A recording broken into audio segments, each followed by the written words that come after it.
You've probably heard the term union busting. A judge recently ordered Starbucks to rehire baristas here in Buffalo who had been fired in retaliation for their union organizing efforts. And the National Labor Relations Board is investigating why more than 40 workers were dismissed from the Tesla plant a day after a union went public in its organizing campaign. But union busting doesn't stop with big employers like Starbucks and Tesla. There's also been the abrupt firings of employees at one of the region's largest private adoption agencies, based in Amherst. But in this case, the workers weren't responsible for making coffee or producing car parts.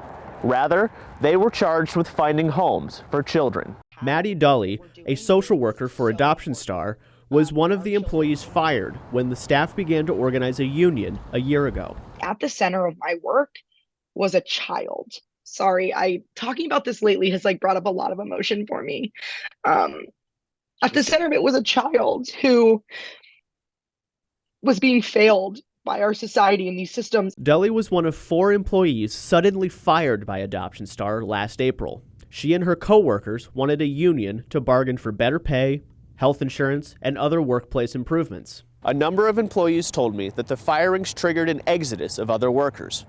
All told, 13 employees left Adoption Star last year, 1/3 of their staff. That included the executive director, Michael Hill, who left the agency just 1 month after conducting the firings. He'd been with the agency for 12 years before that. Each year, an average of 173 children have been placed for adoption in the 8 counties of western New York.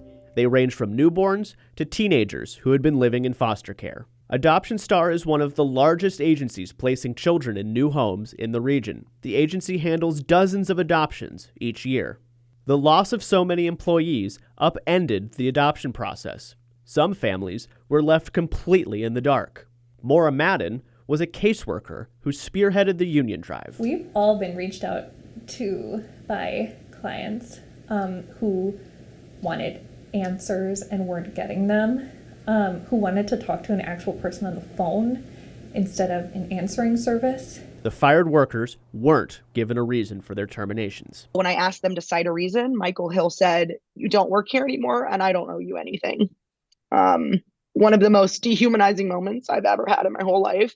An attorney for the Communication Workers of America said the firings were the most clear retaliation for unionizing we've ever seen. The National Labor Relations Board found merit to the workers' complaint that they were fired illegally. But before a scheduled hearing in December, Adoption Star settled with its former employees, agreeing to give them back pay. Michael Hill, the former executive director, wouldn't comment to Investigative Post. The current executive director, Zachary Freed, would only speak to me via letter. No employees were terminated in retaliation for joining a union. The union organizing effort faltered after the firings. An election was held last summer, but employees said that Adoption Star challenged so many ballots that they eventually gave up. For Channel 2 News, I'm J. Dale Shoemaker with Investigative Post. This video was brought to you by Investigative Post, a nonprofit, nonpartisan watchdog organization. Our newsroom is powered by supporters like you. For more news, subscribe to our weekly newsletter. And you can make more investigative reporting possible by following the link in our bio and making a donation today.